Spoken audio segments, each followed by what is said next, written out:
यहाँ पे शहीद मोहतरमा बेनज़ीर भुट्टो अपनी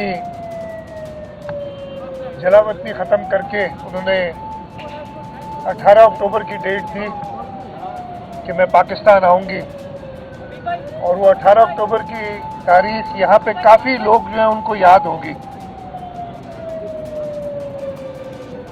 तकरीबन इसी वक्त 12:15 बजे के करीब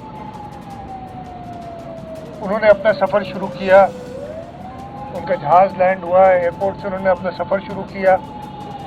पूरे पाकिस्तान से लोग जमा थे,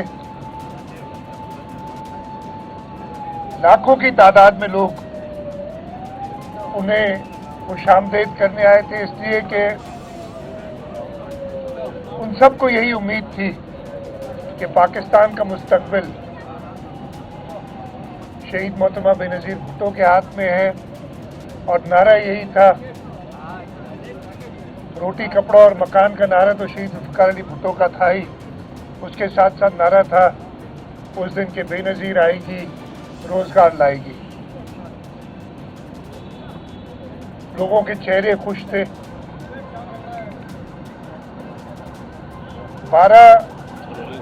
1 सवा 1 बजे के करीब उन्होंने अपना सफ़र शुरू किया, और 10-11 घंटे के सफ़र के बाद वो यहाँ कारसाज पे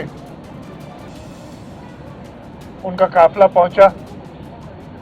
ये मुझे याद है, ये पुल क्रॉस करके थोड़ा ही आगे गए थे मोड़ पे, तो एक ज़ोरदार धमाका हुआ। मैं खुद उस वक्त ट्रक पे मौजूद था, और मैं आपको हकीकत बताता हूँ कि जब पहला धमाका हुआ तो हमने सोचा शायद कोई ट्रांसफार्मर फटा है, कोई ऐसा मसला हुआ है, लेकिन सब लेट गए थे ट्रक के ऊपर जो ट्रक पे मौजूद थे। एक साथी थे हमारे, मुझे अच्छी तरह याद है, उनके नाम अब मैं नहीं लूँगा, कपड़ों में आग लगी थी, हाथ से आग, मुझे हल्की सी आग लगी थी। और उधर से मैं उठा, मैंने कहा देखूं कि क्या है। वो ट्रक में आगे लोग लेटे हुए थे, मैं घूम के जिस तरफ से आवाज़ आई थी उधर नीचे देखा तो काफ़ी लोग, काफ़ी हमारे जो जियाले थे, जो बेनज़ीर साहिबा की हिफाजत के लिए ट्रक के साथ हिसार कायम किए हुए थे, उनकी मैंने लाशें देखी। और उसी वक्त मैंने जो ट्रक पे लोग थे उनसे कहा कि ये ट्रांसफार्मर नहीं है, कोई मसला है, और आप लोग लेटे रहे। और उस वक्त मेरे ख्याल 45 सेकंड हुए थे या 1 मिनट हुआ था पहले धमाके से दूसरा धमाका हुआ, और उसमें वो लोग जो सारे पहले धमाके के बाद ट्रक की तरफ आ रहे थे, ये देखने के लिए कि शहीद मोहतरमा को तो कुछ नहीं हुआ। और मैं आपको एक बात बताऊं, मैं इसलिए मौजूद था ऊपर, शहीद मोहतरमा उससे कोई आधा पौना घंटा पहले नीचे गई थी, और उन्होंने अपनी तकरीर, इसलिए कि कायद-ए-आज़म की मज़ार पे उन्होंने मजमे को खिताब करना था, वो अपनी तकरीर को फाइनलाइज करने गई। जब हम इधर पहुंचे थे कारसाज पे, बहुत लोग जमा थे, इस जगह पे बहुत ज़्यादा लोग थे।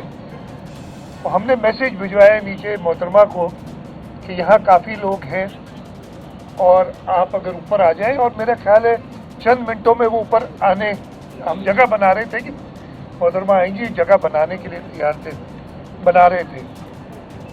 खैर उस दूसरे धमाके के बाद ट्रक से नीचे उतरे, और मैं आपको बताता हूँ कि लोगों के इंजर्ड थे हमारे वर्कर, लेकिन उस वक्त भी वो ट्रक की तरफ आ रहे थे, कोई वापस नहीं जा रहा था। ये जज्बा था उन शुहदा का, उन गाजियों का जो उस दिन इधर मौजूद थे, और सब यही पूछ रहे थे कि बीबी तो ठीक है। और सलाम उस अजीम कायद को कि अगले दिन जबकि उन्हें कहा गया कि जी अब आपके जान को खतरा, और हुआ भी यही, उसके बाद 27 दिसंबर को, और मुझे पूरा ये बल्कि है कि कई बार उनको इस दौरान टारगेट करने की कोशिश की गई, और वो जहन्नुमी जो है वो आखिरकार 27 दिसंबर को उन्होंने हमसे हमारी बीवी छीन ली।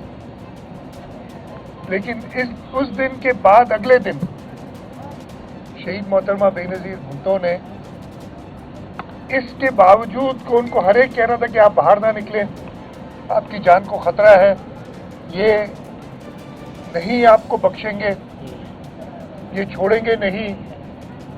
उन्होंने अस्पताल गई, लियारी गई, अपने पर जो उनके शहीद हो गए थे उनके खानदान से मिलने। और इसी वजह से मेरा ख्याल है हम सब जो सख्त मुखालिफ भी पीपल्स पार्टी के हैं, वो शहीद मोहतरमा बेनज़ीर भुट्टो की काबिलियत पे तो कभी किसी को शक नहीं था, लेकिन उनकी बहादुरी, उनकी जुर्रत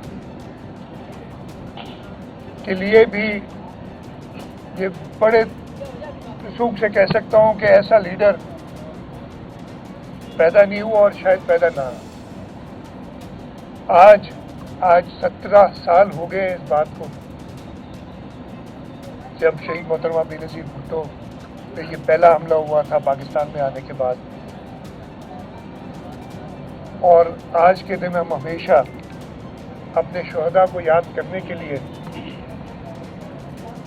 इस यादगार पे भी आते हैं और उन शुहदा के याद करने के लिए हम कोई ना कोई इवेंट भी करते हैं। आज भी चेयरमैन बिलावल भुट्टो जरदारी साहब शाम को हैदराबाद आ रहे हैं अटड़ी बाईपास पे, और इंशाअल्लाह ताला शुहदा की याद में पाकिस्तान पीपल्स पार्टी की जिद्दोजहद के लिए लाखों की तादाद में लोग उस जलसगाह में आएंगे। मैं आप सबको भी, जो हमारे कराची के सहाफ़ी हैं, देखिए आपसे बहुत पुराना हमारा साथ है, दावत दूंगा कि आप लोग भी आएँ और उस जलसागाह में शुहदा की शुहदा की तकरीब में हमारे साथ शामिल। ये बता दें कि 17 साल हो गए। आतिश न्यूज पाकिस्तान के सबसे बड़े न्यूज नेटवर्क का हिस्सा बनने का सुनहरी मौका। मुल्क भर से दर्ज झेल आसामियों की जरूरत है।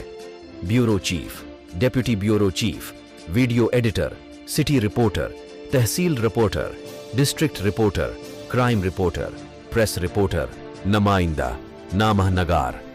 Chief executive Syed Jamshed Bukhari. मजीद मालूमात के लिए इन नंबर्स पर राबिता करें।